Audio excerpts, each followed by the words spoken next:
Nina bankeshana kaMenzi yaphuza umlaza ngameva nina bendlondla nophapha ekhanda enhla nasezantsi efundazweni zethu zonke ekhona eNingizimu Afrika sabingelela le iBlack Life TV gama lohlelo ke izimpande ezama Afrika igama lami uKing Sichaka ngwalapha yakaluqa ngithemba ukuthi ni right niphilile yonke into iactive emakhaya abangasebenzi kosami emsebenzi bayitholile abagembulayo bakhumbula ikhombe khona zonke izinto ziyatholakala la kwiBlack Life uyasazi ngabantu bezinto ezenza izinto zenzeka gama lami uKing Sichaka njengoba sengasho kaluqa le igama lohlelo izimpande ilezi ezama-Afrika la sibheka khona iy'ndaba ey'thinta abelaphi bendabuko nokusebenza kwabo nezinto nje ey'thinta ekuthiwa ziyasebenza ayinabungozi zinobungozi into ekanjalo sidinga lezo zinto sibheka lezo zinto ngoba asinakuyeka ukukhuluma ngalokhu kuze kube abantu bakithi bayaphuma ogibeni lokuxhoshwa noma lokurojwa abelaphi bendabuko kodwa-ke namhlanje sesihambele sethu esizothama undudaba lwaso sizwe ukuthi ngabe skippani ngoba thina singabantu beyindaba siyalalela nje uma bekhuluma abantu sabona sisi Yebo bhuti njani? sekhona njani nini Siyaphila. ngithi-ake ngihlale nje nginethezela zizozwa kahle ukuthi siphatheleni namhlanje mhlawumbe maqala phezulu sikwazi ukuthi ubani uvelaphi ufundephi nobani unayo i-boyfriend sizolezo zinto nje Cha nginayo boyfriend. Okay lokhuzana Igama lami kuNobuhle ngwakaNdlovu. Gatsheni Yebo. Ngihlala kwaMashu kodwa ke ngokwempilo ke singithathe ngibeke eDubai.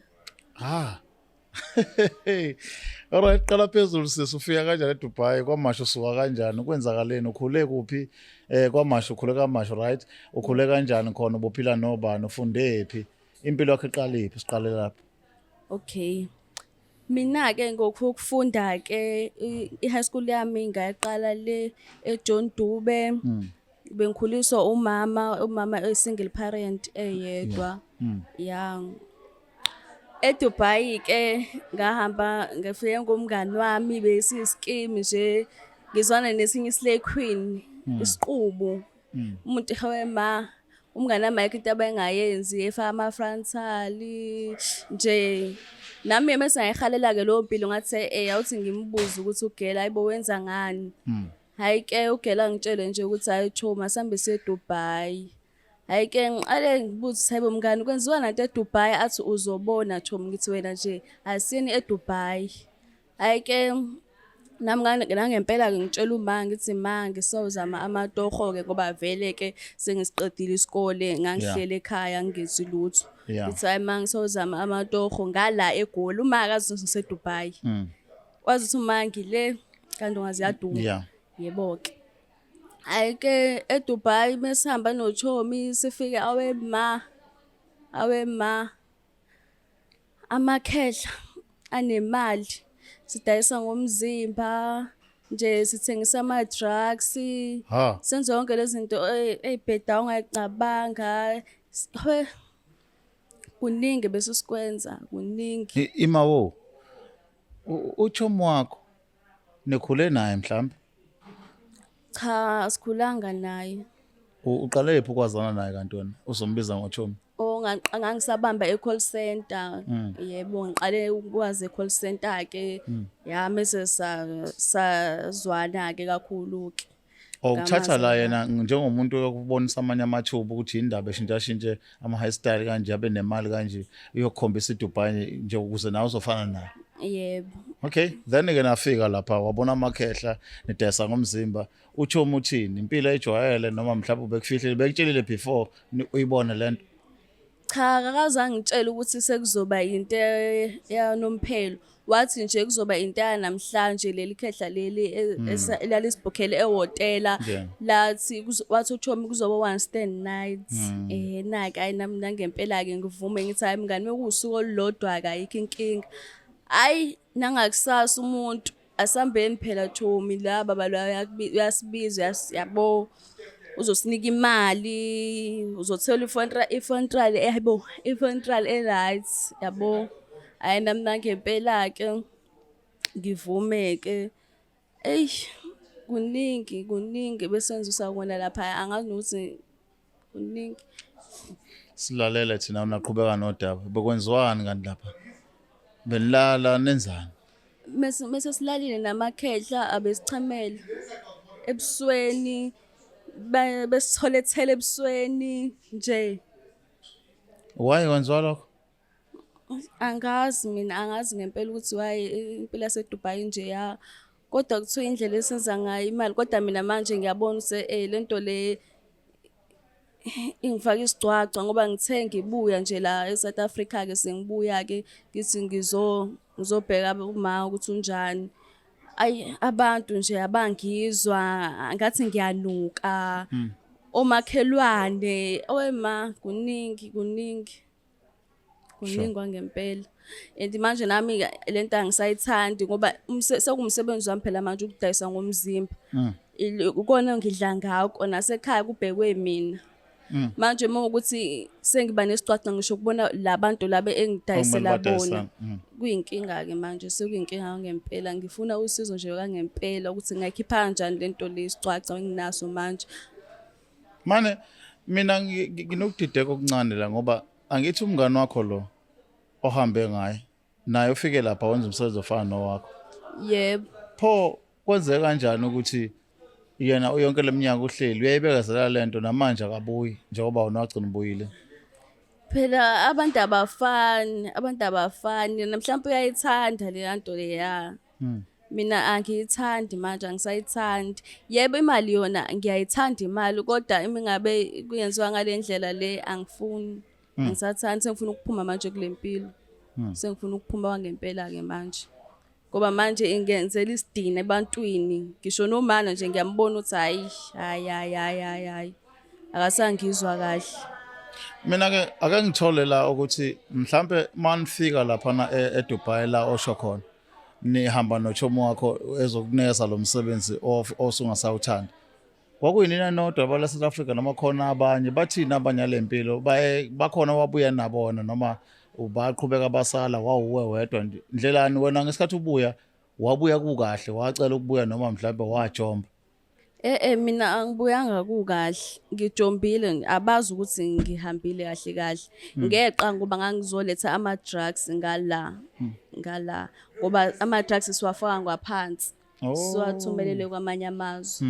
Yebo. Nje Should nemisebenzi emibili beniyenza benudayisa ama-drugs niphinde nilale nama-bless. Yebo.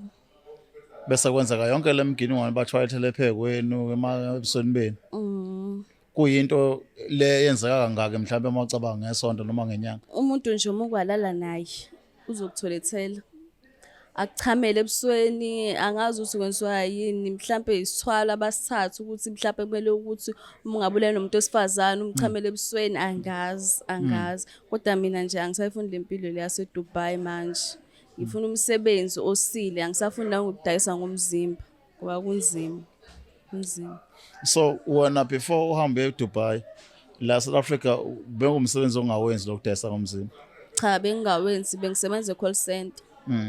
Binjani impilo yase-call center? Yini ekwenza wabona ukuthi i-call center ayikho enough ufuna ulandela umngane? Ukuthi nje nase-call center bekubheda, imali ibincane, bengakwazi ukuphila le mpilo le ephila umngani wami. Mina ngahehwa le mpilo le ephila umngani wami. Ngabona ukuthi ngeke, ngathi ngiyasala emashini la, awuthi ngingeneke nami. Mhlawumbe ukubuyisela emuva kancane ungixolela ngoba sewuphambili kodwa ukubuyisela emuva kancane ungithatha ungibeke ekhaya nikhuleni bangaki umama ube khona maye khona nobaba besinjani isimo ngesikhathi uqala ukufunda ufunde endlelani ukugcinephi ukufunda?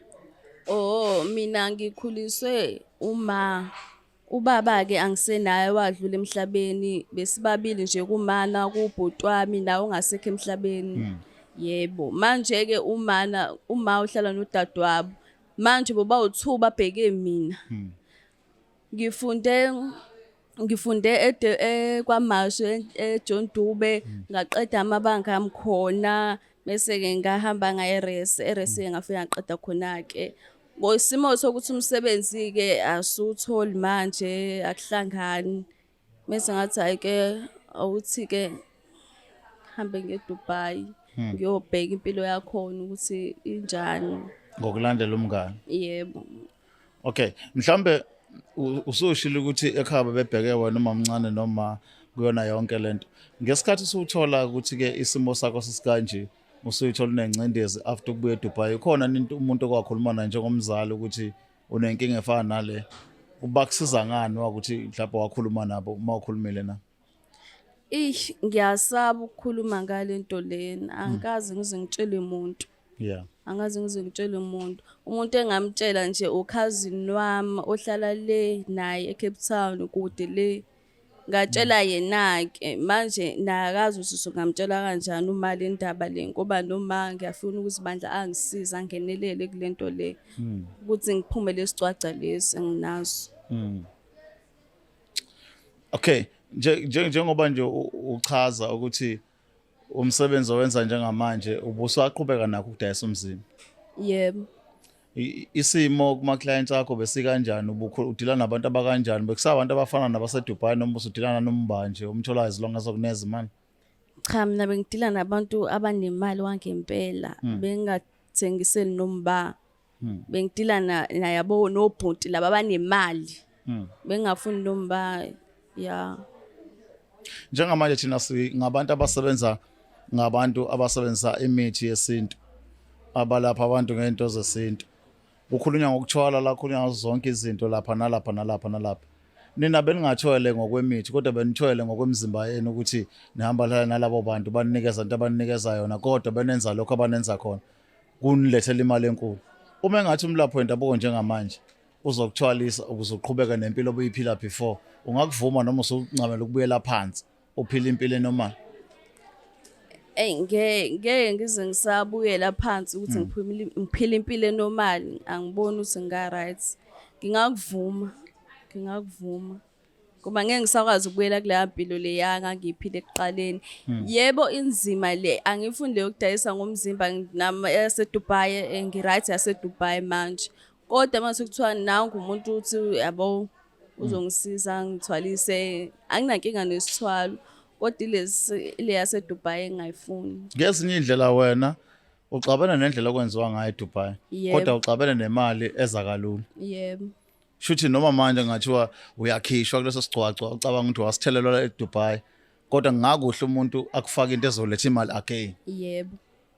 Yo inkinga sihlangabezana nazo ke zinjalo ke abafazi banjalo nje bafabazi uyabezwa ke bayekhulumela kasikhuluma thina bayithamdela ngokwabo usisi lo wasuka la emagange landela umngani wakhe bebheke kulase Dubai mayihlaziya ke xoxa isitori sakhe mhlawumbe wena umzusisi kahle kodwa uthi ke kunabela ukuthi mayifika khona uthi bafike badila nabantu abangomacaphu nakusale abanemali nje ethe xaxa okuyibona kade bebanika imali mabeqeda ukulala nabo inkinga ebekhona ukuthi bebethoiletha phe kwabo emakhanda ebusweni bechamele kubona okuyinto kathe mayisebuye ezeningizimu Afrika ethi uzama ukuqhubeka nebhizinisi ade lenza le uyithola nesigcwagcwa engathandwa umuntu uyasola ukuthi le yanto kwakuyinto ethile emayelana nokuthwala kwakhona ngale Dubai kusetshenziswa abantu abanemali kakhulu okumenza ke abe umuntu ongemuhle kahle kubantu abala eSouth Africa okuyinto ke esimenze wala incapha ke sesinayo manje uthi akakwazi ukubuyela eDustin into ayidingayo ukuthi iqhubeke imali ingene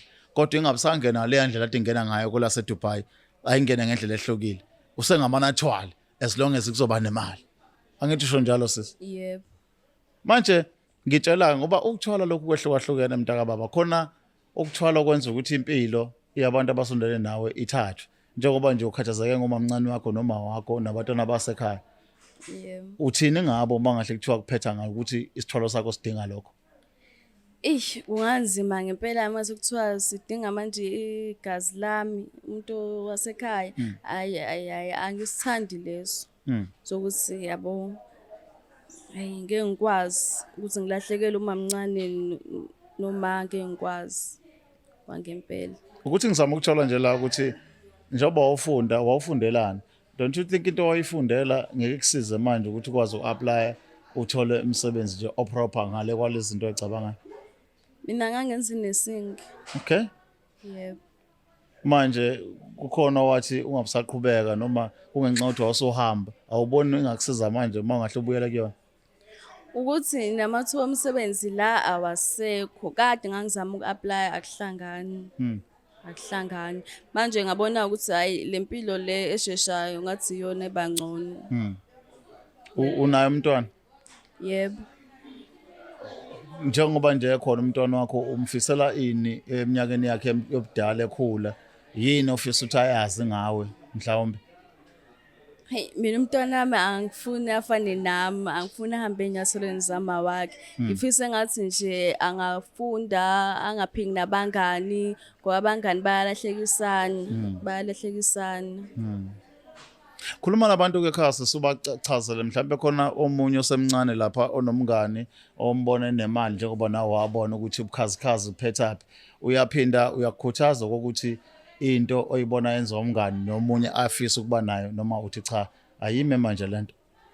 Ngithi nje ayimi mina, umuntu angabe saphika nomngani, umuntu akayithathele yena isinqumo nalento le ukuthi inhliziyo ikutshela ukuthi mina inhliziyo ukuthi sihalele izinto ezinhle ezingaphezulu zigcina zisibeka kwenye indawo. Okay.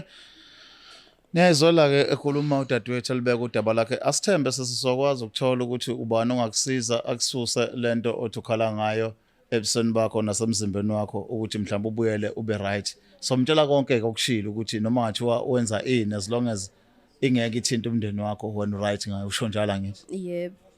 Babukeli be-Black Life emakhaya, yabona-ke ukuthi udaba lethu siluphetha la okwanamhlanje esona isihambeli sethu leso sinaso. Okunzima-ke nokho ukukhuluma naso ngoba noma ekhuluma kodwa uyabona ukuthi usasaba ulikhipha lolu daba lonke. Iningi into ekufanele ngabe simbuza yona kodwa evaleleke khoneni angakwazi ukuqaqeka kahle asitshele ngayo. Kodwa solo simlandelela aze abuye abe right. Sithemba ukuthi ngo-part 2 sobe sinaye sixoxa naye la kuyimpande zama-Afrika. Asithole ukuthi abantu abafana nobabugasa bazokwazi ukumsiza ekutheni anyomuluke kulesi sigcwagcwa asayithole tshentshi kusona. Le iBlack Life TV igama lohlelo impande zama-Afrika, elami King Sichaka Mwakaluqa, nisale kahle. It's the Black Life TV.